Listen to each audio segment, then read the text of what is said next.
Hello there everyone, Ash and Flash here, and welcome on into a early LEGO Marvel 2025 set review. Today we're looking at set number 76325. This is the Avengers Age of Ultron Quinjet. Has 1,131 pieces. It's retailing for $129.99 USD or $149.99 Canadian. The set releases on August 1st, but was sent to me early by LEGO Inland to do a review for. And originally, this set was priced $10 less, but recent inflation, it's gone up. Very exciting set. It's an Infinity Saga set. It has two characters that we've been waiting a really long time to get back here in a new set. It's on a stand. It's a complete remodel to the original one as well. Much more accurate and color scheme and all that. Very, very exciting stuff. Let's go ahead. Let's build this set. All right, so here it is built. You can find time codes and chapters if you want to hop around to the different sections. The minifigures, the stand, the Quinjet, interior, exterior, all that found down below. I think we've come a very long way from the guardianship from the first Infinity Saga wave of sets. This is just incredible here.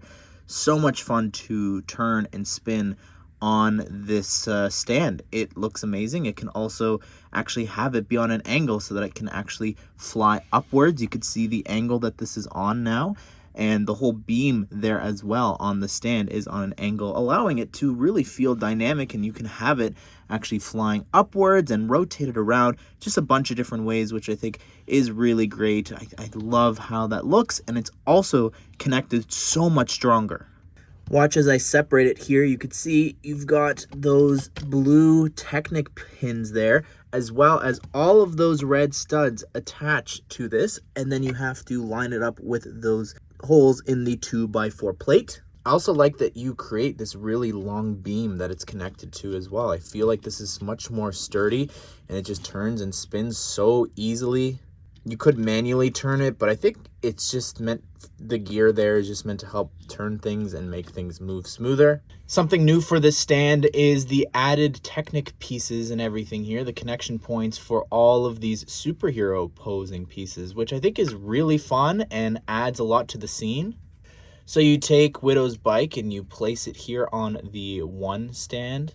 Included as well for Iron Man and Ultron are these 1x2 rounded pieces so that you can actually further slide the pole into the actual cylinders for them to chase each other and fly around, which I think is a lot of fun, and having Widow chase behind. And there's also included all of these studs there as well for you to take Quicksilver and have him running along as well. You've got also over here on the back 4 studs as well. While we're here, we'll just look at Widow's bike. You can pop a wheelie there, but you've got stickers here on the sides to add to the detailing, as well as here in the back. If you wanted to, you could put her sticks as well. They aren't the strongest connection there, but you could include them there. And then also, you've got the handlebars there for her to attach to, and some grill pieces inside there as well. All right, so the Quinjet on its own, you may have seen this before. I'll just show you it again, but underneath there are actually some really cool stickers on those transparent blue pieces. And underneath you've got this in coral, so that gives a really interesting effect. You've got the same thing over here on the other side as well there. Beyond that, there's nothing of note underneath except for you've got 2 stud shooters on both sides. They launch out these transparent light blue studs. Again, beyond that though, there's nothing else going on underneath worth noting. Just maybe some really great little highlights of yellow throughout this that I like. All right, let's focus on the wings here, shall we? The color scheme of this is amazing, and some of the building techniques in this I'm blown away by. So I've actually removed the peg here in the back that holds this properly on an angle, but it's remarkable the angle that that's on. You may not even notice that, right? I just want to show you how that works. So you've got all of those little clips there, and underneath you've got these bar pieces, and you line that up here on an angle, push that into place, and then you can see it's on a slight little angle there. You have a hole there as well as this little pin, and what you do is you push the pin through, and now that's holding the wing more in place. I also just want to show you up here in the front that you can actually detach this here pretty easily, just to show you the angle that this is on as well. It's not flat. It is on this incredible angle that just, you slide this right into place, clips 4 ways, and then just you've got this incredible shape up here in the front. Anyways, coming back to the wings. I know we were saying that before, but I keep folding them and unfolding them because it's just so seamless. It's also really strong. Like, the way that this is built, I don't know what it is. It feels very stiff, but it lines up so perfectly here. I love the light gray, how that continues all the way to the tips here, and also on the bits of the wings here. You can fold it all the way to these slope pieces, so it'll stop right when they touch. So that creates just such a cool little effect to get that curve and that angle. Now, I personally don't mind stickers, but there are a lot in this set, and I don't like transparent ones because of the bubble effects that it leaves, especially on darker colors. You can't notice it here on the light gray with these little arrows and everything here, but if you look up here at the top, the dark blue ones, you can see the streaks and the lines for little air bubbles, and I try my best to push them down and get rid of them, but it's still unavoidable. This wing actually has an Avengers A, whereas the other one does not, but we've got the same stickers all throughout that. These are just inverted and reflected. I don't know if you saw before, but you've also got different colored transparent pieces here on the ends for the lights, which I think is really cool. The green on one side and it was transparent red on the other. Another really cool design here that I love is the way that these angled tiles there, the dark gray ones, are attached to those little claw pieces underneath to create that little texture and detail. The red trim here as well, how this isn't even connected on top, but it still continues this red line. I think that looks really cool. Up on the front cockpit, again, this point looks really nice. This is a printed canopy piece there on the transparent blue, but you do have two more stickers there on both sides. I really like the shaping here of the back of the body. So this whole panel, I'm just going to remove it to show you. I like that we've got like newer pieces for this model of the Quinjet, which looks great, which we didn't have obviously back in 2015. You've also got another sticker over there. I don't know if you saw before this, but that's on a 2x6 tile that's inverted on both sides. Over here in the back, you do have these little fins that you could move if you wanted to, but that's pretty detailed with all of these slopes and different angles and the Nexonite shield. You also have some more little transparent lights there. You could see the red on one side and green on the other again. For some reason, there's also coral underneath those transparent light blue tiles for the exhausts, and that gives an interesting effect, I think. I guess I was wrong when I said that we were done with the bottom. I just want to point this out. You've got this really big angled piece there, which you're going to see here as I open up the rear door, as it's called. It's got all these grill pieces and everything that looks great. And you can open this up and you can have minifigures walk up there, but also specifically from the movie, you're meant to actually have the bike come rolling out. So it's very easy. You just push the bike inside. You can also load it up from up above here as well. And with a little bit of pushing here, you can see that she'll fly on out. All right, so looking at the inside, got a lot of grill pieces there on the floor. That's so that Widow's bike can easily drive on out. But you've also got all these clips on the wall. They're there to store Hawkeye's bow as well as Widow's 2 sticks. It would be nice if somewhere in the set, unless I'm missing it, that you have storage for Iron Man's pieces so that he can fly the ship. Here on the front, you just remove this you might have seen before, and it just connects up there on the 4 studs in the front. Again, it makes use of some of the newer bow pieces here, which looks great. This one here is actually 6 studs wide, so that's really cool.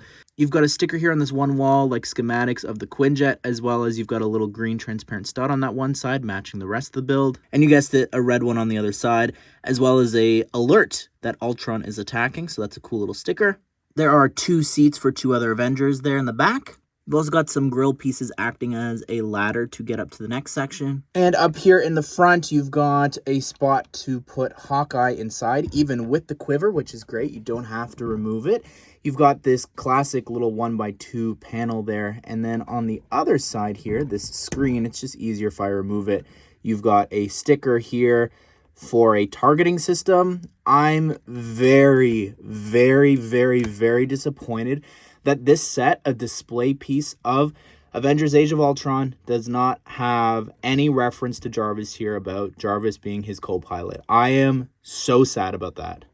So we're going to start with Quicksilver, who I think is the most exciting person included here, because I really was not sure how he was going to look, because obviously Ultron was inevitable to come back. We knew that. It was going to happen eventually.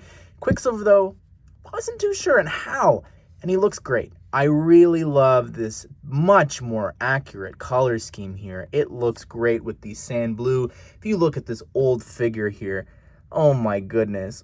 It's night and day. The sleeve color, the face as well, just looks nothing like him. The hair, oh my goodness. This is much, much better. I love the hair. I think that the BTS hair is better, but I'll take this. I get why they did it. It exists from Ninjago, the Han Solo hair, but the back torso printing looks great. Obviously would love some leg printing there as well, especially with the sneakers that he has. But still, I like the face. I actually think this works well. This is Bucky's face from the airport battle this year. It's being used in a couple of different places. He's got an angry expression on the other side, but I think this works well for him. And here's Ultron in the flesh, who looks amazing. Oh my goodness. This surpassed my expectations, honestly. Like, we knew that the neck attachment piece was coming back in January, and we had a pretty good feeling he was going to return, but the face is so perfect and expressive. I love the leg printing. It looks immaculate, even some feet printing there. The torso looks great as well. The back torso, just this whole thing in silver too. The hands, I think they're silver. I'm pretty sure they're silver, which they usually are supposed to be dark gray or light gray. But that's great that that's finally happening. Removing the neck attachment piece there. Oh my goodness. Look at the head printing. It's so detailed here on the back as well. I love that we've even got like a little spot there for where he's uploading his consciousness. Like, that's so cool. Look at him there. It's so expressive. I look at this and I just hear Ultron's voice. Side by side with the Ultimate Ultron from 2015. Oh my goodness. So great. Oh, and I just noticed the hips are silver too. Like, what an upgrade compared to this original one. Yes, has the big headpiece there, but look at the back of the head there as well. It's just so much more detailed, so much more expressive than having this trans orange head underneath there. Here is Widow in her Age of Ultron outfit. I really do not understand how she's not using the hairpiece that was literally created for her back in 2015, or at least she was one of the first people to use it. It's still around. I don't get it. But anyways, removing the hair here, you could see the torso printing a lot more.